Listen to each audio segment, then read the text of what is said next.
Hello everyone, आप सभी का स्वागत है हमारे YouTube channel sun law study में। दोस्तों, इस वक्त की सबसे बड़ी खबर यह है कि भारतीय दंड संहिता में कुछ बदलाव किए जा रहे हैं और इसका नाम भी चेंज किया जा रहा है।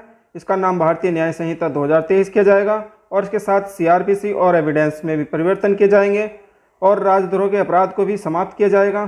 तो चलिए दोस्तों, देखते हैं इन कानून से जुड़ी सभी बातों के बारे में। इससे पहले दोस्तों, यदि आपने अभी तक हमारा चैनल सब्सक्राइब नहीं किया है तो प्लीज़ सब्सक्राइब कर लीजिए, जिससे हम आगे भी आपके लिए ऐसी महत्वपूर्ण जानकारी लाते रहें। गृह मंत्री अमित शाह ने कहा, 1860 से 2023 तक देश की आपराधिक न्याय प्रणाली अंग्रेजों द्वारा बनाए गए कानून के अनुसार काम करती थी। तीनों कानूनों को बदल दिया जाएगा और देश में आपराधिक न्यायपालिका में एक बड़ा बदलाव आएगा। इन कानूनों में बदलाव लाने के लिए दोस्तों काफ़ी समय से काम किया जा रहा था, जिसके लिए मार्च 2020 में एक क्रिमिनल लॉ रिफॉर्म कमेटी का गठन किया गया, जिसके head national law university Delhi के vice chancellor doctor Ranveer Singh को बनाया गया। इन कानूनों में बदलाव लाने के लिए दोस्तों सुप्रीम कोर्ट, हाई कोर्ट के जजेस, chief minister, governor, law university के प्रोफेसर और पब्लिक की ओपिनियन भी ली गई है। कमेटी द्वारा फरवरी 2022 में सरकार को रिपोर्ट पेश की गई और अप्रैल 2022 में लॉ मिनिस्ट्री ने राज्यसभा को यह भी बताया कि सरकार कानून में रिप्लेस के लिए कार्य कर रही है। और 2022 के लास्ट में अमित शाह ने अपनी घोषणा में यह भी कहा था कि हम रिप्लेस का कार्य कर रहे हैं और जल्द ही ऐसा करेंगे और नया ड्राफ्ट लेकर आएंगे। 11 अगस्त 2023 को गृह मंत्री अमित शाह द्वारा लोकसभा में 3 बिल पेश किए गए, जिसमें आईपीसी, सीआरपीसी और एविडेंस में परिवर्तन किए गए हैं। अब दोस्तों हम देखते हैं कि नए कानून में क्या चेंज किए गए हैं। सबसे पहले हम आईपीसी देखेंगे। आईपीसी अर्थात भारतीय दंड संहिता 1860 का नाम बदलकर भारतीय न्याय संहिता 2023 कर दिया गया है और आईपीसी में 22 प्रोविजनों को समाप्त कर दिया गया है और 175 प्रोविजन में चेंज किया गया है और इसके साथ ही 9 नए प्रोविजन भी जोड़े गए हैं। पहले आईपीसी में 5 से 11 धाराएँ थी और अब 3 से 56 धाराएँ कर दी गई हैं। वहीं दोस्तों सीआरपीसी अर्थात दंड प्रक्रिया संहिता 1973 का नाम बदलकर भारतीय नागरिक सुरक्षा संहिता 2023 कर दिया गया है और इसमें 9 प्रोविजन को समाप्त कर दिया गया है और 107 प्रोविजन में परिवर्तन किया गया है। इसके साथ ही नए 9 प्रोविजन भी जोड़े गए हैं। सीआरपीसी में पहले 484 धाराएँ थी और अब 523 धाराएँ कर दी गई हैं। वहीं दोस्तों इंडियन एविडेंस में भी परिवर्तन किया गया है। भारतीय साक्ष्य अधिनियम 1872 का नाम बदलकर भारतीय साक्ष्य बिल 2023 कर दिया गया है, जो पारित होने के बाद एक एक्ट बन जाएगा।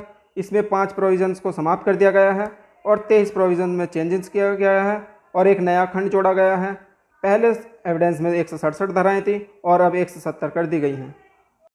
इन कानून में परिवर्तन को लेकर दोस्तों सरकार का यह कहना है कि हम इन कानूनों में इसलिए परिवर्तन कर रहे हैं क्योंकि यह अंग्रेजों के समय के बनाए गए कानून हैं और उस समय इनका बनाने का जो उद्देश्य था वह दंड दिए जाने का था, जबकि नए कानून का उद्देश्य दंडित करना नहीं बल्कि न्याय देना है। सज़ा केवल अपराध को रोकने की भावना से दी जाएगी। अब देखते हैं दोस्तों कि नए कानून में क्या क्या प्रावधान किए गए हैं। जैसे कि दोस्तों आपने सुना है कि राजद्रोह को समाप्त कर दिया गया है, लेकिन राजद्रोह को पूर्णतः समाप्त नहीं किया गया है। इसमें कुछ परिवर्तन किए गए हैं, जैसे कि धारा 124A को समाप्त करके धारा 150 में नया अपराध बनाया गया है और राजद्रोह के स्थान पर देशद्रोह का शब्द का प्रयोग किया गया है। इसमें सरकार के प्रति असंतोष भड़काने या भड़काने का प्रयास करने के शब्द को बदल दिया गया है और नए संशोधित कानून में अलगाव, सशस्त्र विद्रोह, विध्वंस गतिविधियाँ, अलगाववादी गतिविधियाँ या भारत की संप्रभुता या एकता और अखंडता को खतरे में डालने वाले कृत्यों पर एक नया अपराध जोड़ा गया है। एक नया अपराध मॉब लिंचिंग का प्रावधान किया गया है, जिसमें 7 साल तक की सजा से लेकर आजीवन कारावास या मृत्युदंड तक का प्रावधान किया गया है। 0 एफआईआर का भी प्रावधान किया गया है, जिसके अंतर्गत आप भारत के किसी भी स्थान से एफआईआर दर्ज करा सकते हैं और वहीं एफआईआर दर्ज होने पर 15 दिन के अंतर संबंधित पुलिस थाने को वह ट्रांसफर कर दी जाएगी।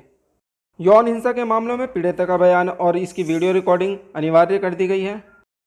वहीं गैंग रेप में भी परिवर्तन किया गया है, जिसमें सभी प्रकार के गैंग रेप में 20 साल से आजीवन तक कारावास की सजा का प्रावधान किया गया है।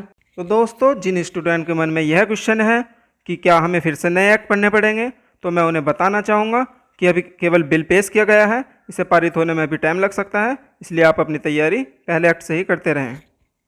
तो दोस्तों ये थी नए कानून से जुड़ी हुई कुछ महत्वपूर्ण बातें। मैं उम्मीद करता हूँ कि आपको यह पसंद आई होगी। यदि दोस्तों आपको किसी और विषय पर कोई अन्य जानकारी चाहिए तब आप हमें कमेंट कर सकते हैं। Like, share, comment and subscribe for more videos.